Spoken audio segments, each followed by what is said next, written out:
thought about this, and then I'm gonna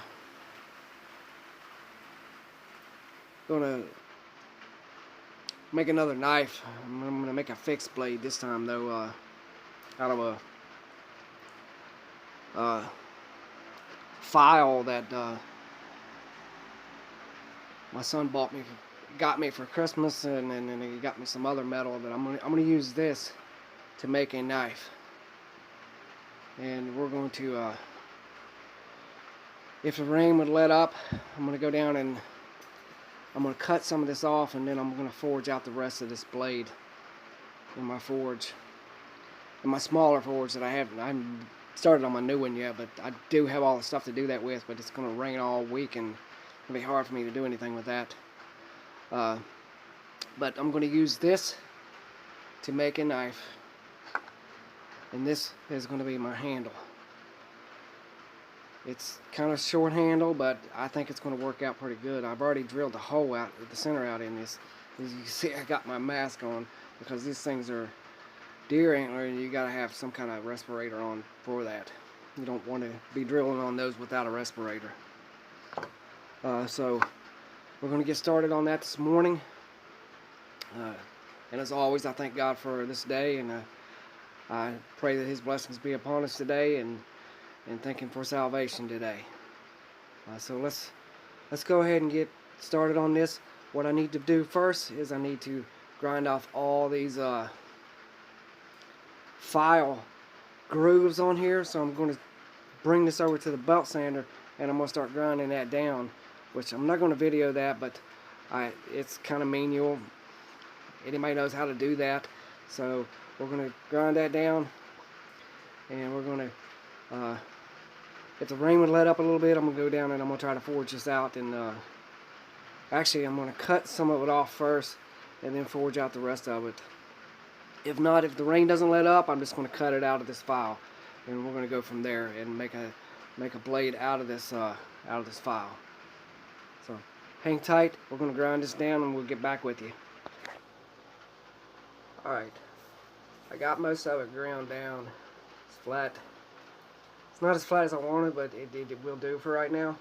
If you can see where I marked this right here, I'm going to cut this out. So this is going to be my tang area in here, which will insert into the bone. And I'm going to have a bolster on that also, because I want to make a bolster to compensate for the length of the handle. So let's mount this down and into our file, grind this out, and we'll get back with you. Alright, we're back. I got it cut down to where I need it at. This is going to be the tang, the hidden tang. It's going to be a hidden tang into this handle.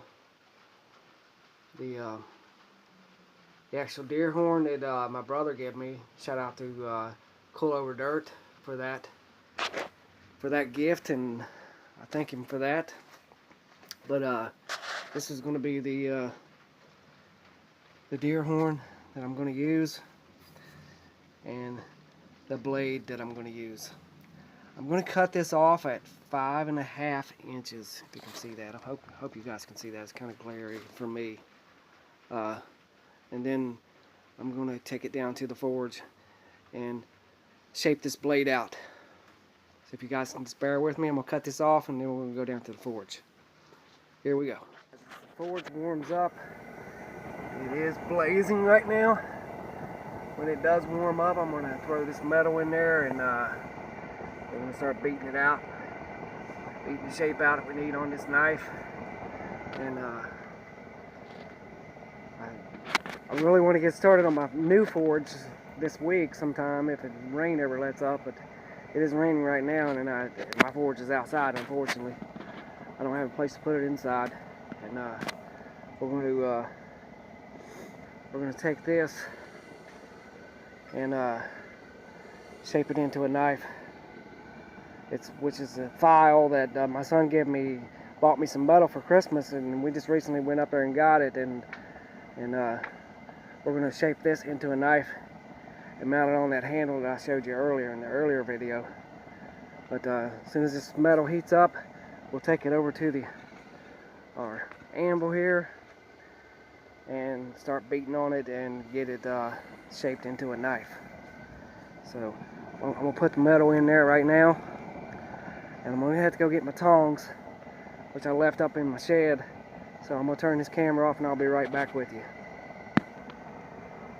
Should be getting heated up. It looks red now, the metal does. Oh, by the way, these are a set of tongs that I made a while back. They're not the best, but I do use them sometimes. But today we're going to use these vice grips and grab hold of this metal because I needed to clamp down pretty tight on it. Actually, I need to get a better set of tongs because these are not really what I need for making knives. Need something to grasp hold of that metal a little better. So I'm going to turn this camera off so I can switch it around, and so I can get the video of me pounding this metal out on the anvil. So hang tight.